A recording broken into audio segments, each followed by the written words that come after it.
നമസ്കാരം. പാകിസ്ഥാനിലെ പഞ്ചാബിൽ സർഗോധ ജില്ലയിലാണ് കിരാന കുന്നുകൾ സ്ഥിതി ചെയ്യുന്നത്. അതിവിശാലമായ ഈ പർവ്വതനിരയിലാണ് പാകിസ്ഥാൻ സൈന്യത്തിൻ്റെ ആണവായുധ സംഭരണ കേന്ദ്രം. പാകിസ്ഥാൻ ആണവശക്തിയാണെന്ന പേരിലാണ് ഇന്ത്യക്കും ലോകത്തിനും മുന്നിൽ നിലകൊള്ളുന്നത്. സാമ്പത്തികമായും സാമൂഹ്യപരമായും തകർന്നു നിൽക്കുന്ന ആ രാജ്യം മതതീവ്രവാദത്തെ പോറ്റി വളർത്തി ഇന്ത്യയെ അസ്ഥിരപ്പെടുത്താൻ ശ്രമിച്ചുകൊണ്ടേയിരിക്കുന്നു.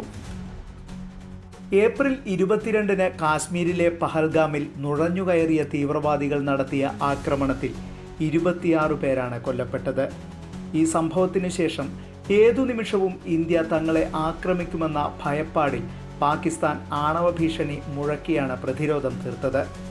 എന്നാൽ ഇന്ത്യൻ തിരിച്ചടി തുടങ്ങി 4-ാം നാൾ പാകിസ്ഥാൻ വെടിനിർത്തലിനെ യാചിച്ച് നിലവിളിച്ചു.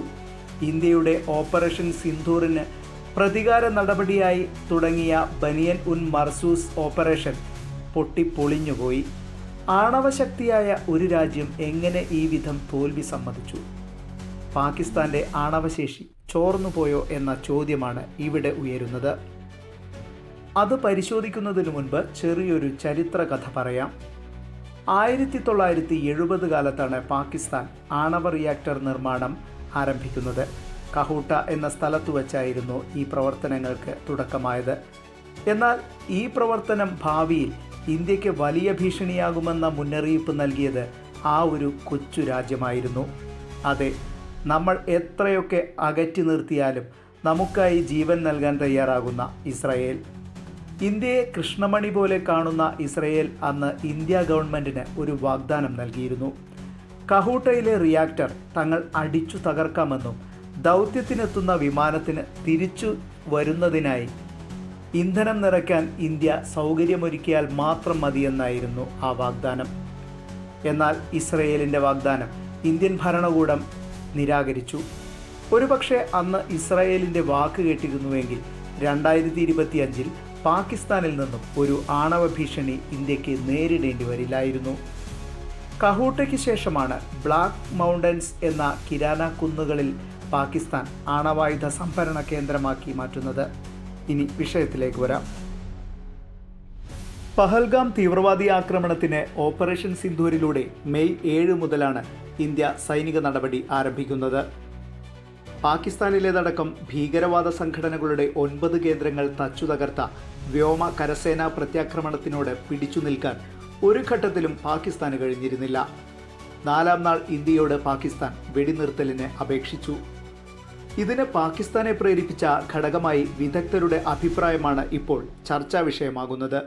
കിരാന ഹിൽസിലെ ആണവായുധ സംഭരണ കേന്ദ്രത്തിന് ആശങ്കാജനകമാം വിധം കേടുപാട് സംഭവിച്ചതായാണ് വിദഗ്ധർ ചൂണ്ടിക്കാണിക്കുന്നത്.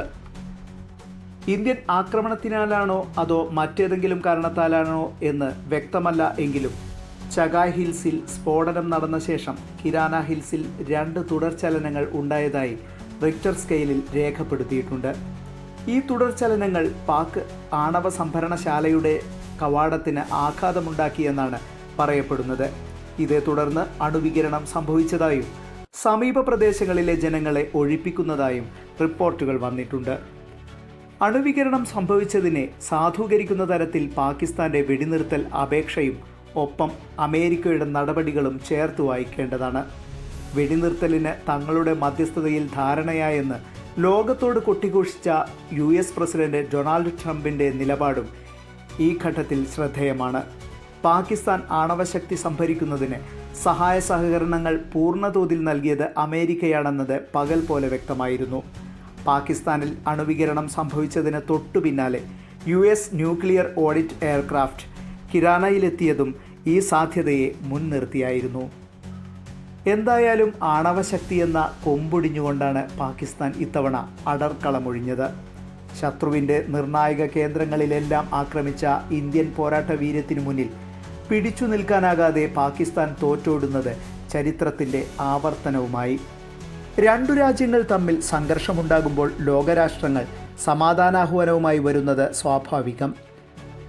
സന്ദർഭോചിതമായി ഇന്ത്യയും പാകിസ്ഥാനും സ്വീകരിച്ച നിലപാടിൻ്റെ ക്രെഡിറ്റിനായി ഡൊണാൾഡ് ട്രംപ് നടത്തിയ നാടകം തീർത്തും അപഹാസ്യമായിരുന്നു.